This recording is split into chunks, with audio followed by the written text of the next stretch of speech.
Time now for Reporters Roundtable to put the headlines in perspective. Aya Mitra is back with us from the Texas Tribune in Austin. Bud Kennedy is here from the Fort Worth Star-Telegram, and Bernadine Steptoe is a political producer at WFAA in Dallas. Aya, let's start with you. Early voting turnout for the first week of early voting, there was really no surge there. This seems to help incumbents in office, and in this case, Republicans statewide.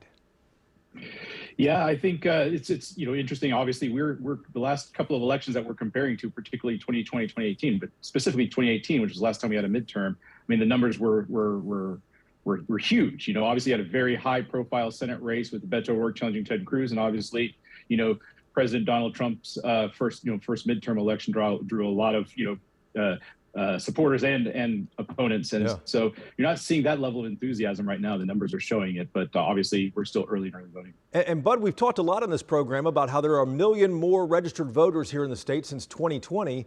Early voting makes up about more than half, 60% or so of the final vote. Where is everyone? Well, as I had said, I mean, there's no Senate race on this ticket. There's nothing really driving voters out, and there are not very vivid local races turning voters out, except in Harris County, obviously, Bear, Austin. But, there are not a lot of other campaigns besides the gubernatorial race. In particular, the Democrats have campaigned to get the young vote out, but so far, only 2% of young voters have turned out to vote. Apparently, you can take candidates to college, but you can't make students vote. Bernadine, you are smiling as well. How concerned are you if you're running a Democratic campaign right now, Bernadine?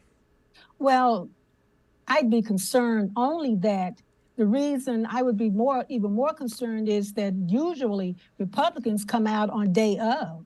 So if you're seeing a lot of Republicans coming out early voting and they come out on day of, then Democrats are in trouble. But keep in mind, we're still early in early voting. And you still have the youth vote to come out. So Democrats could catch up. But if they're looking at those early voting numbers, then they could be concerned if the Republicans are true to form and come out on election day as well. Let's shift off, Bud. I want to ask you about a story the Houston Chronicle broke, and that is Governor Greg Abbott saying he's open to at least listening now to casinos make their pitches about coming to Texas. How likely is that to happen? Because it would still require a constitutional change. Yeah, Governor Abbott said he is willing to listen if they're going to bring professional entertainment. And I think, some of the legislative trade out there may be that if they crack down on these 2-bit 8-liner game rooms and poker halls and allow only professional entertainment, then that may be one of the premises is to upgrade the quality. The governor says he's willing to listen. Beto O'Rourke says he's willing to listen, but he's not convinced. He actually, seems somewhat skeptical about it. But of course, the real person in control is Lieutenant Governor Patrick, who said that he's strongly against gambling, but he's willing to listen. Just don't think we're going to make any money off of it. He's willing to listen to the argument for tourism. Bernadine?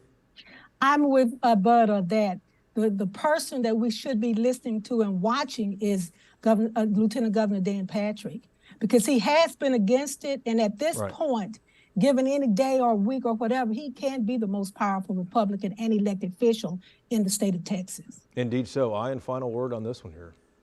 I'll just throw out one more thing, and that's that the legislature is going in with a roughly $27 billion surplus, and so times are pretty good for the government in terms of the money they can work with. So it may not be as much momentum, but something like this is the long game, I think, for a lot of proponents. Yeah, a long game indeed.